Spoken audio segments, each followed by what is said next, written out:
అదిగో వస్తోంది ఆంధ్రప్రదేశ్ అగ్నిమాపక శాఖ వారి శకటం. దీనికి నేతృత్వం వహిస్తున్నది వినయ్ సహాయ జిల్లా అగ్నిమాపకాధికారి విజయవాడ. అగ్ని ప్రమాదాలు, ప్రకృతి విపత్తులు మరియు రోడ్డు ప్రమాదాల నుండి ప్రజల ప్రాణ ఆస్తి నష్టాలు నివారించడంలో వీరి పాత్ర గణనీయమైనది.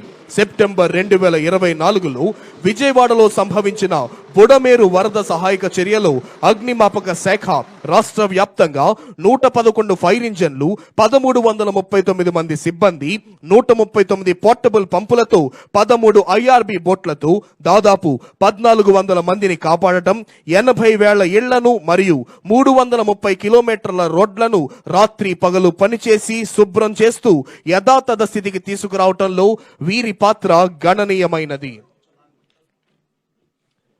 స్వర్ణాంధ్ర సాధనకు 10 సూత్రాలలో భాగంగా మొదటి సూత్రం పేదరికం లేని సమాజం. ఈ 5 ఏళ్లలో రాష్ట్రంలో పేదరికం లేకుండా చేయాలన్నది రాష్ట్ర ప్రభుత్వ లక్ష్యం.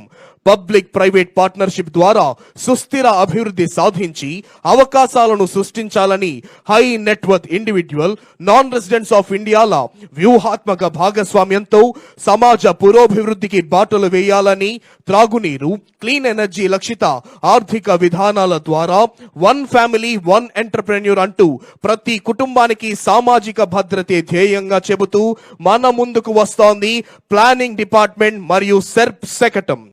పేదరికం లేని సమాజమే మన రాష్ట్ర ప్రభుత్వం యొక్క ప్రధాన లక్ష్యం.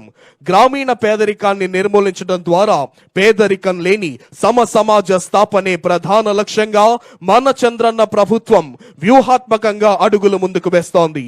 స్వర్ణాంధ్ర 2047 విజన్ డాక్యుమెంట్ లక్ష్యాల సాధనలో భాగంగా గ్రామీణ నిరుపేద కుటుంబాల జీవనోపాధిని మెరుగుపరిచి తద్వారా వారి జీవన ప్రమాణాలు పెంపొందించేందుకు ఒక కుటుంబం ఒక పారిశ్రామికవేత్త అనే నినాదంతో అద్భుతమైన సంక్షేమ పథకాలు అమలు చేయటం జరుగుతోంది. గ్రామీణ పేదరిక నిర్మూలనలో కీలక భూమిక పోషించే స్వయం సహాయక సంఘ మహిళల సంక్షేమం, అభ్యున్నతి, ఆర్థిక భద్రత, స్వావలంబన మరియు సాధికారతకై కృషి చేస్తోంది గౌరవనీయులైన ఆంధ్రప్రదేశ్ రాష్ట్ర ముఖ్యమంత్రి వర్యులు శ్రీ నారా చంద్రబాబు నాయుడు గారి నేతృత్వంలోని సమర్థమైన రాష్ట్ర ప్రభుత్వం.